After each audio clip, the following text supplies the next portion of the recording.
ஒரு காரியம் சொல்ல பாருங்க, எதிரிக்கு முன்பாக பந்தி ஆயத்தம் பண்றதுன்னா என்ன அர்த்தம்னா, ரோமர் 8:31 சொல்லுது, நான் என்ன சொல்லுவேன், கர்த்தர் என் பட்சத்தில் இருந்தால் எனக்கு விரோதமாய் எழும்புகிறவன் யார்?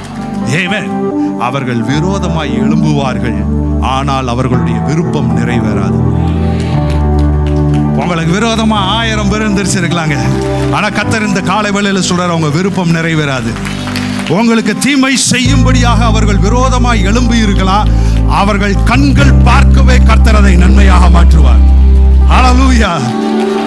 ஆமான் பாத்தீங்கன்னா ராஜாட்ட போய் ஒரு கட்டளை வாங்க போறாரு.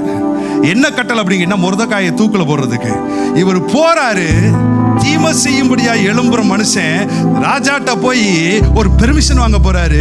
இவர் ஆய திறக்கிறதுக்கு முன்னாடி ராஜா சொல்றாரு, ராஜ வஸ்திரம், ராஜ குதிரை, ராஜா கணம் பண்ணுகிற மனுஷன் ராஜ வீதியில ஊர்வலமா கூட்டிட்டு யாரா போனா, நீ தூக்கல போடணும்னு நினைச்ச மொர்தெகாயை நீ தான் கூட்டிட்டு போகணும்னு கட்டளை பிறகுது. தீமையா எழும்பலாம், ஆனா கர்த்தர் அதை நன்மையாய் மாற்றுகிறவராய் இருக்கிறார். He is my God. Hallelujah. He is my God. நம்முடைய தேவனாய் இருக்கிறார். பிசாசு எவ்வளவு தீமையை கொண்டு வரலாம்.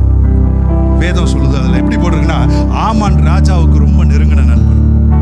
உங்களுக்கு எதிராளியா வரவன் ஒரு இன்ஃப்ளூயன்ஷியலான ஆளா இருக்கலாம். எதிராளியா வரவன் ராஜாவுக்கு, ஓனருக்கு ஃப்ரெண்டா இருக்கலாம்.